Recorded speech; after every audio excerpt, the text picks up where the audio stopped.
¿Puede un juicio reparar las heridas abiertas por la barbarie? ¿Puede una soga limpiar el peso de millones de vidas perdidas? ¿Qué ocurre cuando incluso la justicia parece teñirse de venganza? Las sentencias más justas del nazismo. Los 10 ejecutados en Nuremberg. Octubre de 1946. En el corazón sombrío de la prisión de Nuremberg, 12 figuras caídas del poder aguardaban el final de su historia. Hombres que escribieron con sangre uno de los capítulos más atroces de la humanidad, enfrentaban ahora su última noche bajo la sombra del castigo. Hoy recorreremos el ranking de los 10 ejecutados que en su caída sellaron para siempre un juramento silencioso, que el horror, tarde o temprano, siempre paga su precio. Joachim von Ribbentrop, el canciller de la muerte. Ministro de Asuntos Exteriores del Tercer Reich, Ribbentrop no solo firmó pactos de guerra, firmó condenas de muerte disfrazadas de diplomacia. Fue uno de los cerebros tras el pacto Ribbentrop-Molotov que desató la Segunda Guerra Mundial. Hasta el final, negó su responsabilidad, aferrándose ciegamente a la ideología que ya había colapsado. Sus últimas palabras, torpes y sin arrepentimiento real, fueron una plegaria vacía por la paz alemana. La soga no fue misericordiosa. Se retorció por más de 15 minutos antes de morir. Wilhelm Keitel, el general que obedeció sin pensar. Mariscal de campo y jefe del Alto. Mando de las Fuerzas Armadas alemanas. Keitel firmó órdenes que condenaron a muerte a soldados enemigos y civiles, sin juicio previo. En Nuremberg, trató de defenderse con el argumento de la obediencia debida, pero el tribunal sentenció que la obediencia ciega no era excusa ante crímenes contra la humanidad. En sus últimos momentos, pidió morir como soldado, fusilado. El tribunal le negó esa dignidad.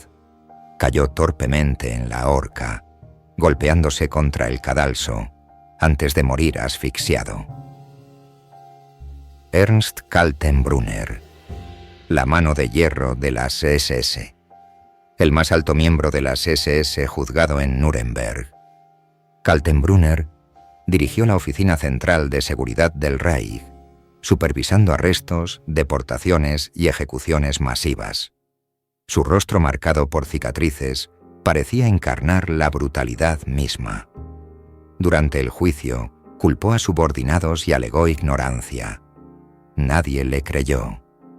Frente a la soga, mostró arrogancia hasta el final, murmurando su lealtad al Reich, mientras el verdugo ajustaba el nudo alrededor de su cuello. Alfred Rosenberg, el ideólogo del odio, teórico principal de la ideología racial nazi. Rosenberg escribió El mito del siglo XX, un libro que alimentó el antisemitismo extremo en Alemania. Fue ministro de los territorios ocupados del Este, facilitando el exterminio de millones. En Nuremberg, su defensa fue fría y calculadora. No mostró arrepentimiento, ni en sus gestos ni en sus palabras. Subió al patíbulo en silencio, mirando al vacío, como si aún en la muerte se negara a enfrentar las consecuencias de su doctrina de odio. Hans Frank, el gobernador arrepentido. El carnicero de Polonia, responsable de administrar el llamado Gobierno General, donde instauró un régimen de terror y exterminio. Sin embargo, en una transformación sorprendente durante el juicio, Frank expresó un arrepentimiento sincero. Se convirtió al catolicismo y pidió perdón repetidamente. Donó sus diarios, que revelaron horrendos detalles de la ocupación nazi. Aún así, sus crímenes fueron demasiado atroces para la redención. Murió sabiendo que, aunque había encontrado fe, no había escapatoria del juicio final de los hombres. Wilhelm Frick, el arquitecto legal del Tercer Reich. Como ministro del Interior, Frick diseñó las leyes raciales de Nuremberg que despojaron de derechos a los judíos y allanaron el camino hacia el Holocausto. Era un burócrata de la muerte, más cómodo detrás de un escritorio que en el campo de batalla. Su defensa fue débil, intentando minimizar su papel en el régimen. Subió al cadalso pálido, tembloroso, como un hombre que sabía que había sellado su propio destino con cada palabra que escribió en papel oficial. Julius Streicher, el propagandista del odio.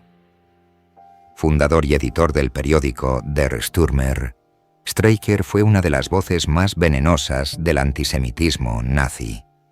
Aunque no ocupó un cargo militar, su propaganda incitó directamente a la violencia y al exterminio. Durante el juicio, su conducta fue errática y delirante. En la horca no se contuvo. Gritó insultos antisemitas hasta su último aliento. Su ejecución fue particularmente cruel. El verdugo Woods se aseguró de que su agonía durara casi 20 minutos, como un oscuro eco de todo el odio que había sembrado. Arthur Seyss-Inquart, el señor de Holanda. Arquitecto de la anexión de Austria y posteriormente comisario del Reich en los Países Bajos, Seyss-Inquart supervisó la deportación de cientos de miles de judíos hacia campos de exterminio. En el tribunal, mostró un comportamiento frío y administrativo, como si todo hubiera sido un trámite más. Sus últimas palabras fueron una mezcla de resignación y fatalismo. Cuando el suelo se abrió bajo sus pies, cayó con la misma indiferencia que mostró hacia las vidas que destruyó.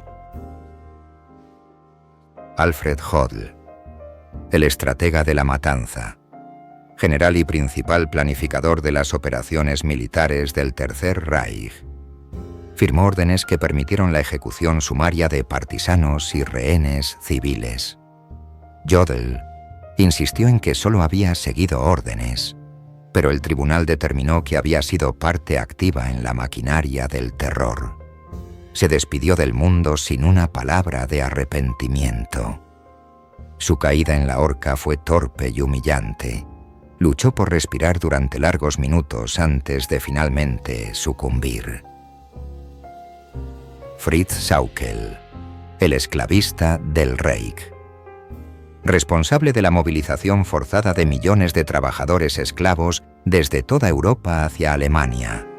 Hombres, mujeres y niños arrancados de sus hogares para morir de hambre y agotamiento en fábricas y campos. Sauckel intentó justificarse diciendo que había actuado bajo presión, pero el tribunal fue implacable. Durante su ejecución, su cuerpo se estremeció durante un tiempo agónico, como una siniestra retribución por cada vida que arruinó sin remordimiento alguno. El amanecer del 16 de octubre de 1946 cerró uno de los capítulos más oscuros de la historia. Aquellos líderes que alguna vez se creyeron intocables enfrentaron en el cadalso la consecuencia inevitable de sus actos. No hubo salvación en el patio sombrío de Nuremberg.